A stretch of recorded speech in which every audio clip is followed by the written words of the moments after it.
Ano, Zeph? Kamusta? Nasasanay ka na bang nakatira kay Ash? Oo naman. Parang katulad lang din dati nung nagsisleep over din ako sa kanila. Ikaw ba, Marco? May balita na ba tungkol sa kuya mo? Gusto niyo daw! Ay! Ay! Wala pa nga eh. Pero, no news is good news daw, di ba?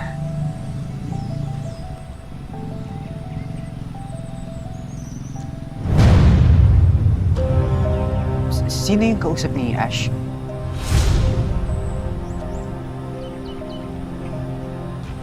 Si Aling Pilar.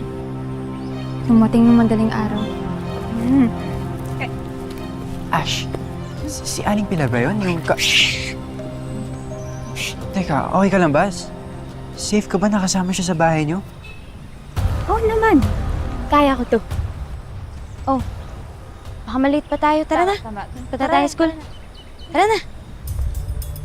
Wait.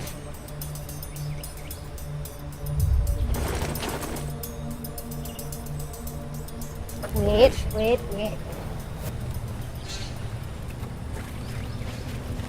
Tara! Ano to? Notebook. Hindi. Siyempre, dyan mo susulat yung mga nararamdaman mo na hindi mo masabi.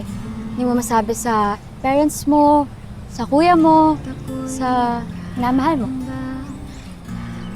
Grabe siya. Ang tingin mo sa akin at magalit ka.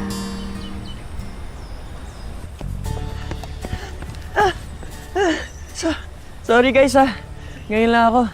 Bakit nalilito? May dalawang bago kasing dating napatay. Alam nyo na, pag para sa mukha, ako lagi nire-request. Morning! Na, malilate na tayo. Sorry talaga. Morning po. Kaya nga pala. Marco, kamusta ka? Nabalita ko yung nangyari sa'yo. Okay naman na po, sir. Kumpara po dun sa araw na yun. Hinahanap na po yung kuya ko. Good. Guys, naisip ko para dun sa inter-school competition, mag-musical tayo. Parang adaptation ng Romeo and Juliet. Uy, Romeo and Juliet! Okay ba yun sa inyo? Opo, sir. Pag-usapan natin mamaya sa klase. Zeph, Po. ikaw na mag-Juliet, ha? Yes! Talaga po? Oo. Tapos yung Romeo natin, Sir. Dylan!